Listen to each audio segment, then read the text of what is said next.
Saint-Rosaire de la médaille miraculeuse. Puissante prière pour obtenir un miracle.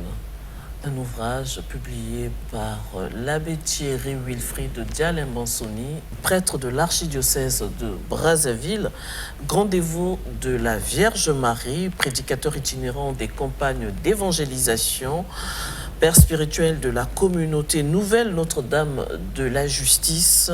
Il fut aumônier diocésain adjoint du renouveau charismatique. Il est actuellement curé de la paroisse Sainte-Bakita du quartier Congo-Chine. Il est avec nous en ce moment sur ce plateau pour nous parler de ce livre, Le Saint-Rosaire de la médaille miraculeuse. Monsieur l'abbé, bonjour. Bonjour, Madame Yolène. Alors, le Saint-Rosaire de la médaille miraculeuse.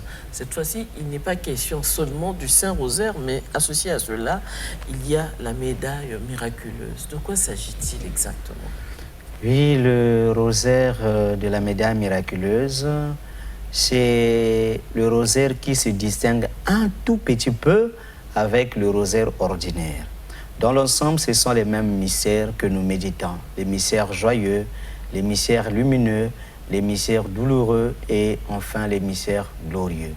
Maintenant, ici, à la seule différence, vous avez sur ce chapelet, encore ce rosaire, la médaille miraculeuse. Et dans cette médaille miraculeuse, vous avez 5 symboles. Le premier symbole, vous avez la prière qui entoure la médaille, donc la Vierge Marie. Ô Marie conçue sans péché, priez pour nous qui avons recours à vous. Et le deuxième symbole, c'est la Vierge Marie aux bras ouverts. Et de ses mains sortent des rayons de lumière qu'elle-même, elle reçoit du Christ, qu'elle nous distribue. Et après, le troisième symbole, vous avez les 12 étoiles avec le livre de l'Apocalypse. Et le quatrième symbole, c'est la lettre M avec surmontée de la croix. Et enfin, le cinquième symbole, c'est les 2 cœurs, le cœur de Jésus et de Marie, qui sont des cœurs d'amour et de miséricorde. Alors, comment se fait ce chapelet ou encore ce rosaire? À travers ces mystères, vous avez d'abord le titre du mystère qui est annoncé, vous avez une parole de méditation et je propose une intention générale. Et à travers cette intention, vous trouverez qu'il y a une demande de miracle. Une demande de miracle qui se fait, par exemple, si c'est le premier symbole, je tiens ma médaille comme ça et je mets mes 2 doigts sur le symbole ici qui est « Ô Marie conçue sans péché ». Donc je dis « Vierge Marie, je viens à travers ce premier symbole de la médaille miraculeuse. Ô Marie conçue sans péché, priez pour nous qui avons recours à vous. D'aide m'obtenir auprès de Jésus le miracle de guérison. Si c'est le travail, le miracle de trouver du travail. Et ainsi de suite.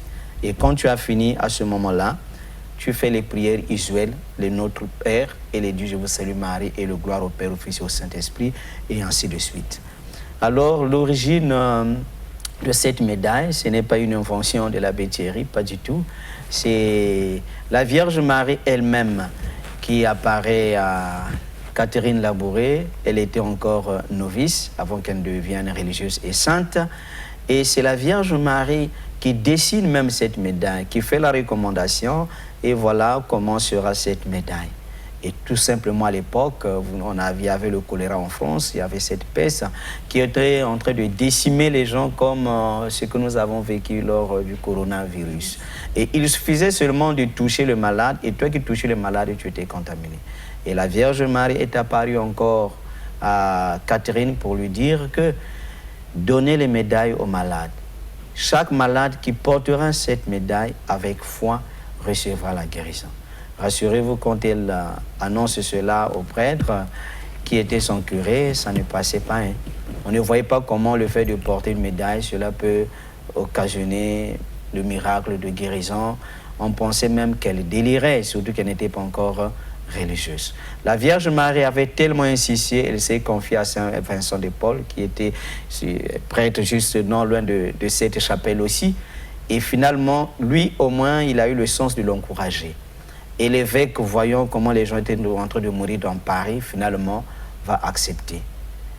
Et les religieuses qui ont apporté les médailles aux malades, aucune religieuse n'était atteinte. Et au fur et à mesure, les guérisons se réalisaient aussitôt, donc les miracles de guérison se réalisaient aussitôt. Et au début, l'appellation, c'était la Sainte Médaille.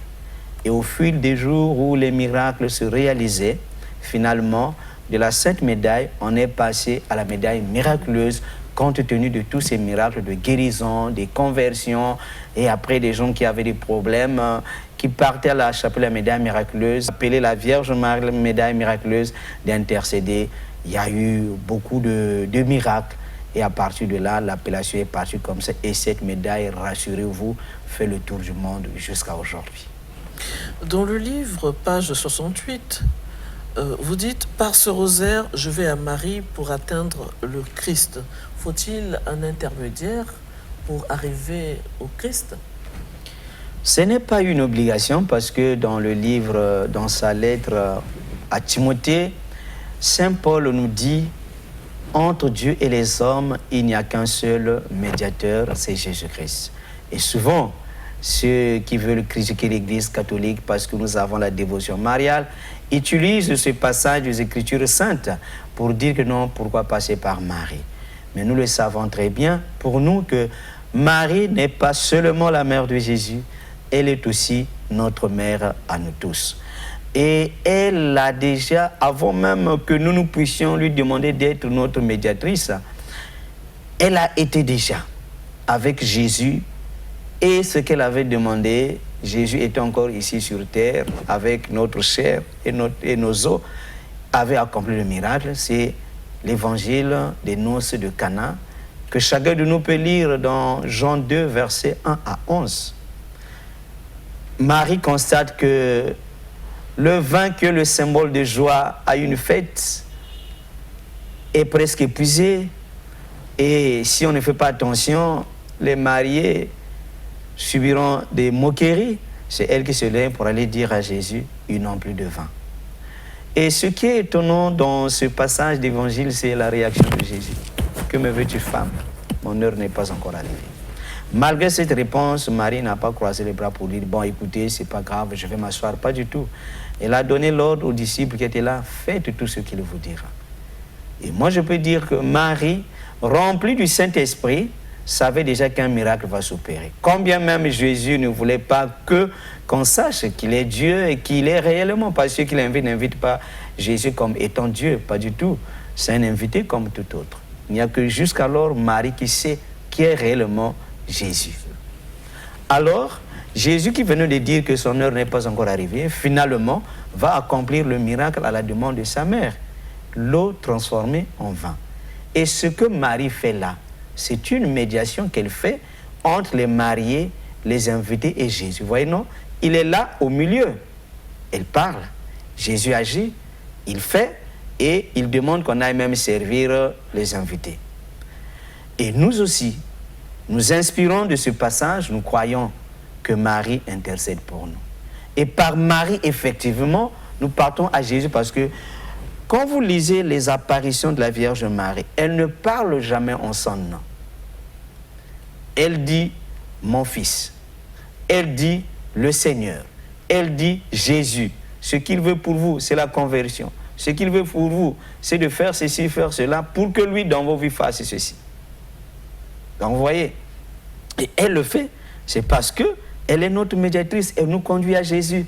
C'est tout simplement ça. Et dans cette médiation, Marie ne vient pas prendre la place de Jésus, pas du tout. Jésus, comme on le dit, c'est le grand médiateur. C'est comme toi, aujourd'hui, je peux me demander que tu as une situation, monsieur l'avait prié pour moi. Et pourtant, toi-même, tu peux t'adresser à Dieu. Mais parce que tu dis non, en passant par l'abbé, comme c'est pour ça qu'il a été ordonné, c'est un homme de prière, je crois que Dieu va faire quelque chose à travers ses prières. Donc nous aussi, c'est ça.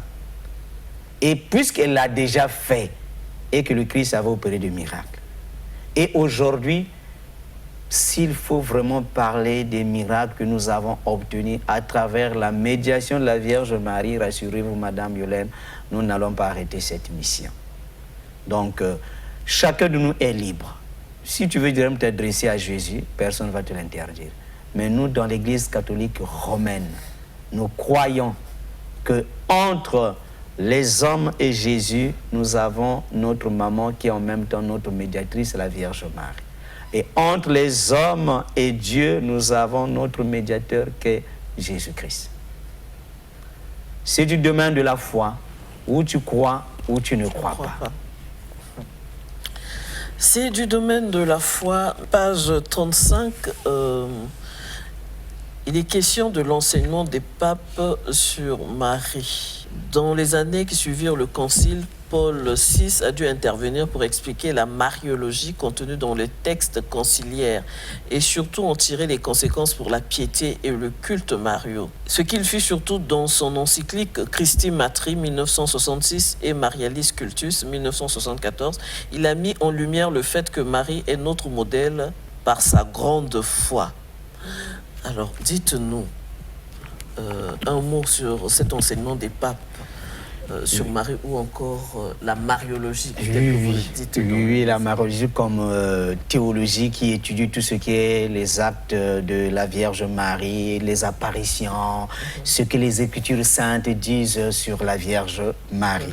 Donc c'est ça que les papes, depuis toujours et jusqu'à aujourd'hui, au pape François aujourd'hui, ne cesse de nous donner des enseignements sur la Vierge Marie. En fait, c'est éclaircir tout simplement d'abord les Écritures saintes. Par exemple, le mystère de l'Annonciation. L'ange Gabriel qui vient annoncer à Marie qu'il a été choisi pour être la mère de Dieu. Nos papes viennent pour en fait nous faire comprendre cela avec les mots d'aujourd'hui. Qu'en matière de foi, si j'ai besoin d'un modèle, la Vierge Marie, elle est bien placée pour être mon modèle de foi. Déjà, elle a un projet de mariage avec Joseph. Et l'ange qui vient lui dire, cet homme-là ne te connaîtra point, mais tu tomberas enceinte, ça se fera sous la puissance du Saint-Esprit. Si elle n'avait pas la foi, elle n'allait pas accepter ça. D'ailleurs, c'est un risque qu'elle prenait d'être enceinte avant d'aller au foyer. Et selon la tradition juive, et c'est même parmi les recommandations aussi dans les Écritures saintes avec le livre de Lévitique. Tu tombes enceinte, tu n'es pas au foyer, on ne connaît pas ton homme. Donc cette fille devrait mourir par lapidation. Elle ne s'est pas posé des questions sur ça. À la fin, elle a seulement dit que ta volonté soit faite. Elle accepte, mais si elle accepte, c'est parce qu'elle a la foi. Elle croit. Ce Dieu qui me confie cette mission, qui m'a choisi, ne me laissera pas mourir par lapidation parce qu'on ne connaîtra pas l'homme qui est l'auteur de l'enfant que je porterai. Voilà. Et même ce qui se passe aussi aux noces de Cana, c'est la même chose. Moi, personnellement, la question que je me pose, elle n'était pas l'organisation.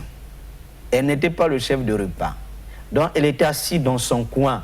Elle n'était pas partie dans le magasin pour savoir s'il y avait de vin ou il n'y en avait plus. Mais de là où elle était assise, elle s'était rendue compte que bientôt, la fête sera gâtée parce qu'il n'y aura plus de vin. Tous nous le savons. À une fête, le vin, c'est le symbole de la joie. Et c'est même biblique. Le vin est le symbole de la joie, là où les hommes se retrouvent. Alors, d'elle-même, elle pouvait aller voir le majordome pour lui dire, mais il n'y a plus de vin, on fait comment? Trouver des gens qui doivent aller acheter du vin. Mais pas du tout. Elle se lève pour aller voir Jésus. La question qu'on peut se poser, mais pourquoi elle va voir Jésus? Est-ce qu'elle va voir Jésus en tant que son fils? Est-ce qu'elle va voir Jésus parce qu'elle savait que Jésus est Dieu, il est capable d'opérer ce miracle-là? Elle va voir Jésus, bien que c'est son fils, mais elle sait que c'est le Seigneur. Et comme l'ange Gabriel lui avait déjà dit, rien n'est impossible à Dieu. Mais si je m'adresse à Dieu, est-ce qu'il me serait impossible d'obtenir cette grâce que je lui demande, tant que c'est pour le bien des hommes? Voilà pourquoi elle se lève, parce qu'elle a la foi, elle croit que Jésus va faire quelque chose. Quand bien même Jésus lui-même dit, femme, que me veux-tu? Mon heure n'est pas encore arrivée. Elle insiste. Et le miracle s'est opéré, bien que Jésus avait dit que ce n'était pas son heure, finalement l'heure était venue. Donc c'est pour dire, en matière de foi, elle est vraiment notre modèle.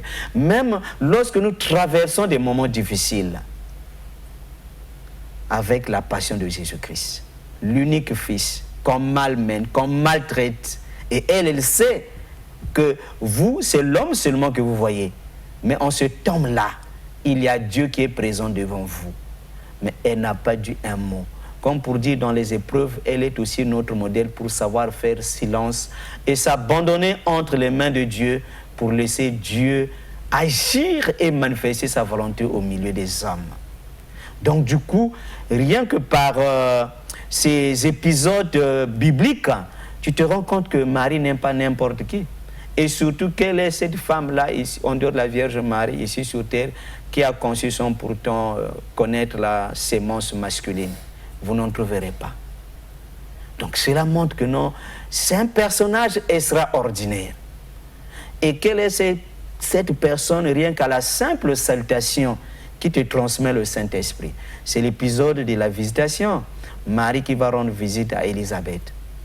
Et à la simple salutation de Marie, l'enfant a tressailli en elle. Et Élisabeth, remplie de l'Esprit Saint, reconnaît en Marie, tu es bénie entre toutes les femmes. Et les papes viennent pour nous faire comprendre tous ces enseignements avec les mots qu'il faut.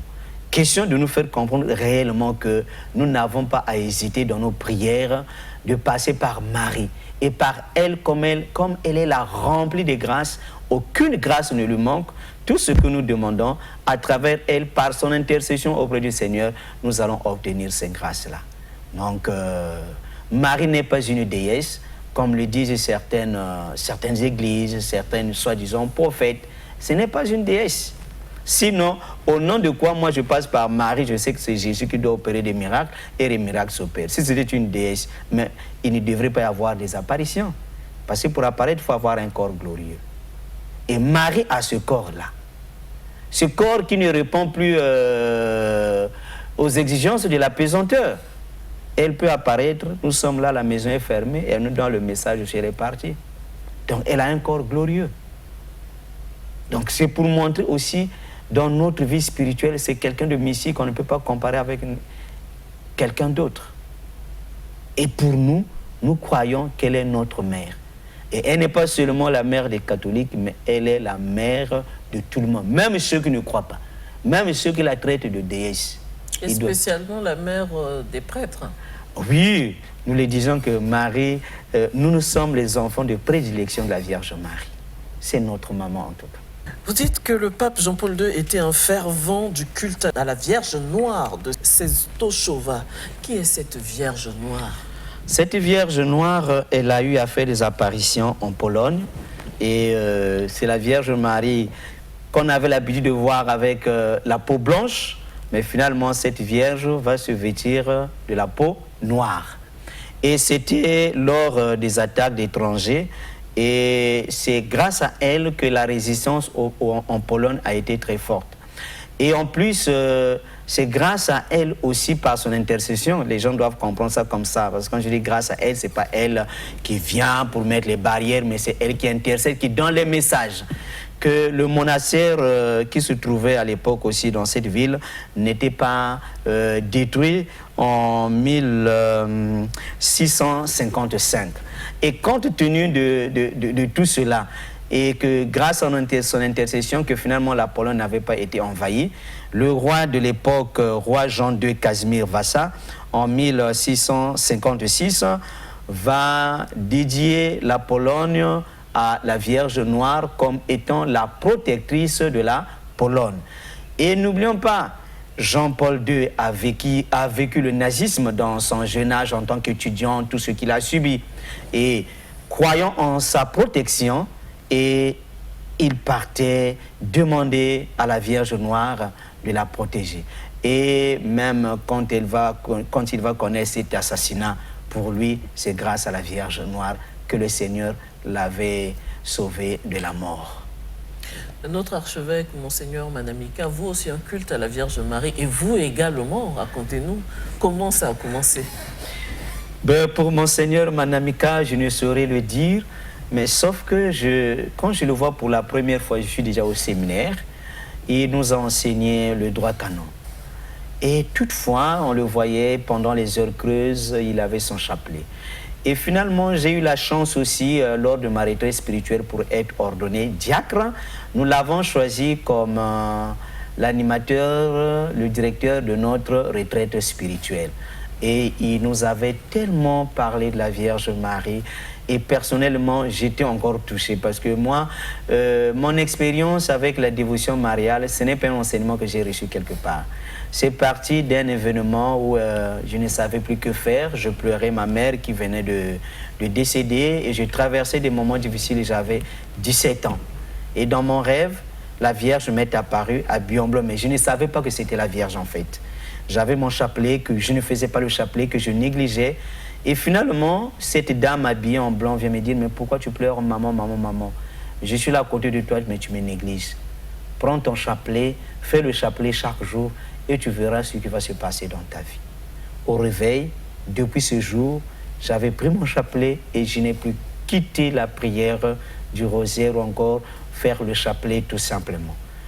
Et compte tenu des grâces personnellement que j'ai reçues et je continue à recevoir, mais je me suis dit, ben, ceux qui ne font pas le chapelet, est-ce qu'ils se rendent compte qu'il y a beaucoup de grâces qu'ils ratent comme ça? Et au lieu que je garde ces grâces-là uniquement pour moi, est-ce que je ne peux pas parler de cette maman-là à tout le monde? D'où, lors des campagnes d'évangélisation, je prévois toujours des enseignements sur la Vierge Marie. Et comme si cela ne suffisait pas, puisque les campagnes, on ne peut pas les faire tous les jours, et parfois ce que nous disons aussi, on ne peut pas tout retenir, est-ce qu'il n'est-il pas possible d'écrire les livres sur la Vierge Marie, où il y aura aussi des témoignages pour que ceux qui hésitent de faire le chapelet, qui pensent que c'est quel genre de prière, qu'eux aussi puissent recevoir ce genre de grâce. Et c'est ça qui me pousse à écrire les livres sur la Vierge Marie. Page 61, vous parlez de prière de dévotion. C'est quoi une prière de dévotion? Plus loin aussi, page 105, vous parlez de la prière prophétique. Expliquez-nous. Les prières de dévotion, ce sont des prières que nous faisons dédiées à un saint. Par exemple, la consécration au Saint-Esprit, la consécration à Saint-Michel. Dans les prières de Saint-Michel et Saint-Thérèse, ce sont des prières de dévotion parce que ce ne sont pas des prières obligatoires. Et même en tant que chrétien catholique, tu es libre de faire ces prières ou de ne pas les faire. C'est ça qu'on appelle prière de dévotion. Ce sont des prières réservées à une dévotion donnée. Et rassurez-vous, ce qui fait la beauté spirituelle, la richesse spirituelle de l'Église catholique, après la messe, l'adoration au très saint sacrement, ce sont les prières de dévotion. Et à travers ces prières, nous recevons aussi des grâces. Et les prières prophétiques, vous savez, Madame Yolène, nous sommes dans une société, pour ne pas dire dans un monde, où pour un rien, l'homme veut savoir ce qui se passe dans sa vie. Il veut même qu'on puisse lui prédire l'avenir. Il veut savoir en avance ce qui lui arrivera en 2030. Et rassurez-vous, il y a beaucoup de gens qui profitent de cette naïveté pour soutirer de l'argent auprès des gens. Tu as un problème, tu me vois, je te dis, bon, pour ton problème, donne-moi 100 000, je veux te dire ce qui se passe dans ta vie. Et vous avez des gens qui donnent l'argent comme ça. Or, nous oublions que nous, dans l'Église catholique, en tant que baptisés, la catéchèse que nous recevons de notre Église nous dit quoi? Par le baptême, je suis prêtre, prophète et roi. Dieu fait de nous prophètes de notre temps. Dieu fait de nous prêtres. Dieu fait de nous des rois et des reines. Alors, si je crois que Dieu est avec moi, qu'est-ce que je vais lui demander? Qu'est-ce que je vais dire qui ne va pas se réaliser dans ma vie? Parce que la prophétie, c'est quoi? Là, sans pourtant aller loin. Peut-être les gens pourront trouver ça un peu banal, mais c'est ça l'actualité. Donald Trump, quand il quitte le pouvoir, quand il commence sa campagne, beaucoup de gens ne croyaient pas, mais lui il disait quoi? Nous sommes en route pour repartir à la Maison Blanche. Ce qu'il fait là, c'est quoi? Mais c'est une prophétie qu'il fait de sa vie. Et les prières prophétiques ont pour rôle que tu ne cherches pas que quelqu'un d'autre puisse prophétiser sur ta vie. Ici, cette prière te donne avec foi de prophétiser ce que tu veux que le Seigneur réalise pour toi. Tu n'as pas besoin d'aller voir un prophète pour te dire « Je prophétise, tu seras directrice, je prophétise ». Toi-même, prie et dis que je prophétise au nom du Seigneur. Dans 2 ans, je vais avoir ceci. Dans 3 ans. Moi, je te pense seulement mon cas. Vous avez, quand j'ai reçu le sacrement de confirmation, c'est l'abbé Isor Malonga qui avait célébré cette messe d'heureuse mémoire, paix à son âme. Et après la messe, donc avant le chant d'action de grâce, il pose la question, parmi les jeunes garçons qui veut devenir prêtre. J'étais le seul à lever la main. Il me dit, viens. Il me met devant l'autel. Il prie pour moi. À la fin, il dit, tu seras prêtre. Je le suis, donc là, nous sommes en 1992. En 2010, je suis devenu prêtre. Il a fait quoi? Il a prophétisé. Ma mère, notre dernière rencontre, c'est comme si elle savait que c'est pour la dernière fois qu'on se voyait.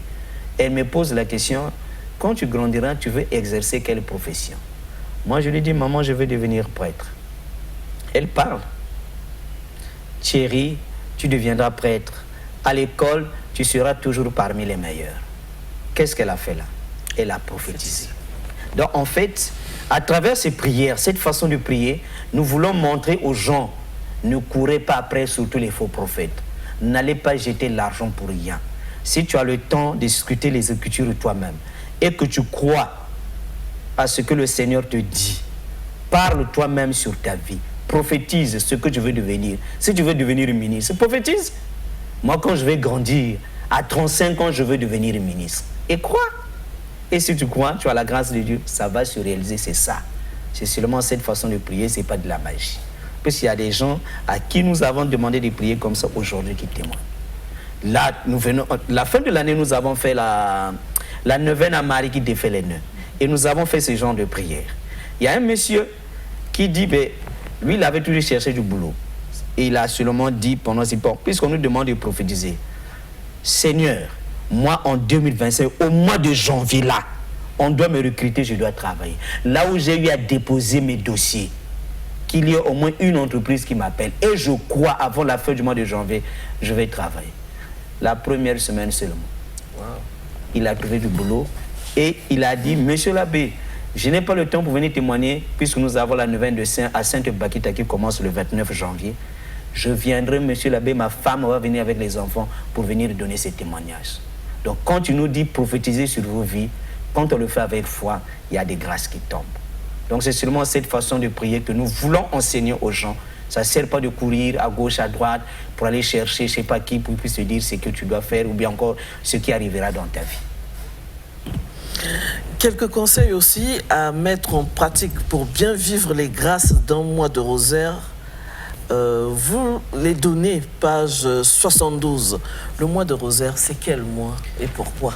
Les mois de rosaire reconnus officiellement par l'Église, nous avons le mois d'octobre et le mois de mai. Ce sont ces deux mois-là que l'Église nous donne de façon officielle, où le rosaire est carrément obligatoire.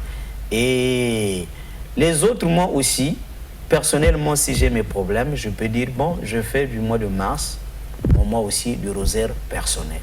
Mais sinon, les mois reconnus par l'Église, c'est le mois d'octobre et le mois de mai.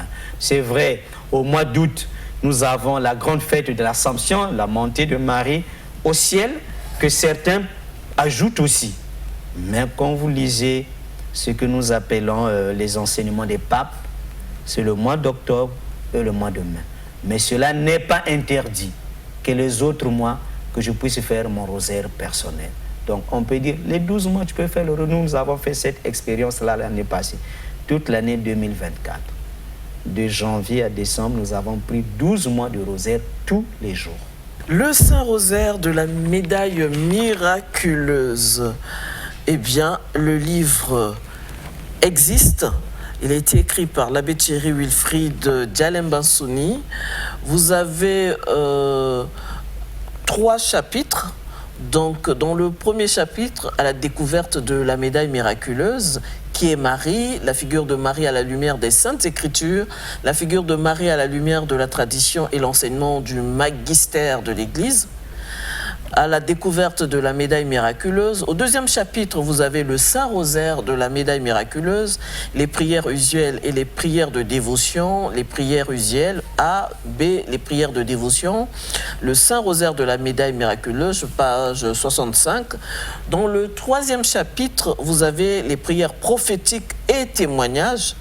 Prière prophétique 1, 2, quelques témoignages et enfin le sommaire. Le livre existe, vous pouvez le trouver où?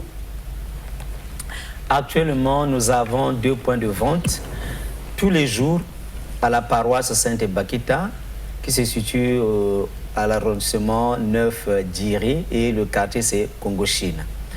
Et tous les samedis, avec la communauté Notre-Dame de la Justice, nous sommes à la paroisse universitaire Saint-Dominique et nous sommes à la grotte de 8h à 10h30. Donc les gens peuvent passer, ils trouveront le lit. Sinon, nous joindre au téléphone et lorsque nous descendons par ici, on peut venir auprès de vous pour vous remettre le livre. Monsieur l'abbé, il existe une congrégation des marianistes. Que pouvez-vous nous dire à propos? Est-ce toujours l'Église catholique? Congrégation des marianistes, oui. Au sein de l'Église catholique romaine, nous avons une congrégation qui a pour dénomination marianiste. C'est une congrégation qui a pour dévotion la Vierge Marie, qui nous parle de Marie, oui. Par exemple, quand vous allez à Abidjan, ils ont un grand sanctuaire. Et c'est un sanctuaire qui draine du monde. J'ai eu la chance d'aller à Abidjan l'année passée, j'étais là-bas. Et quand vous êtes là-bas, effectivement, on peut dire que c'est le mini-Vatican en matière de sanctuaire. Et les gens viennent de partout, en tout cas c'est un sanctuaire international. Et ça, dans cette congrégation, en premier, ce qu'on peut vous présenter comme prière, c'est le chapelet. Mais attention à ne pas confondre avec les églises qui se disent orthodoxes, donc je mets les griffes bien sûr, parce que je n'y crois pas réellement, parce qu'il y a tellement de petits voyous spirituels, et pour se faire un petit nom, on dit que nous sommes église catholique, mariavite, marianiste. Non, non, si on vous parle en tant qu'église, n'y allez pas.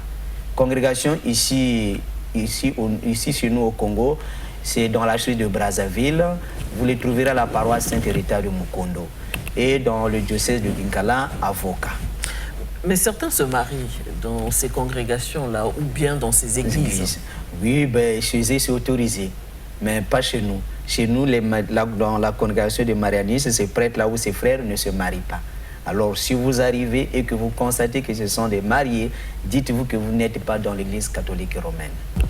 Monsieur l'abbé, merci d'être venu sur ce plateau, mais y a-t-il quelque chose que vous voulez ajouter? La paroisse Sainte-Bakita, c'est une paroisse qu'on vient de créer. Nous avons besoin de tout le monde et n'hésitez pas aussi de venir boire à la source spirituelle qui se trouve là-bas. Vous ne serez pas déçus. Actuellement, nous sommes en train de construire la grotte qui sera dédiée à Notre-Dame de Brazzaville. Donc tous ceux et celles qui pensent qu'ils peuvent apporter une pierre, un sac de ciment, du fer, ils seront les bienvenus. Et nous ne cesserons de vous mettre dans nos prières pour que vous aussi, vous puissiez recevoir des grâces dont nous avons déjà bénéficié à travers l'intercession de la Vierge Marie. Et Madame Yolène, rassurez-vous, je ne manquerai pas de vous confier à la Vierge Marie. Merci beaucoup, Monsieur l'abbé. Nous allons terminer par la page 35, un extrait de la page 35 et 36, où il est dit « Jean-Paul II a fait des catéchèses et autres discours sur Marie ».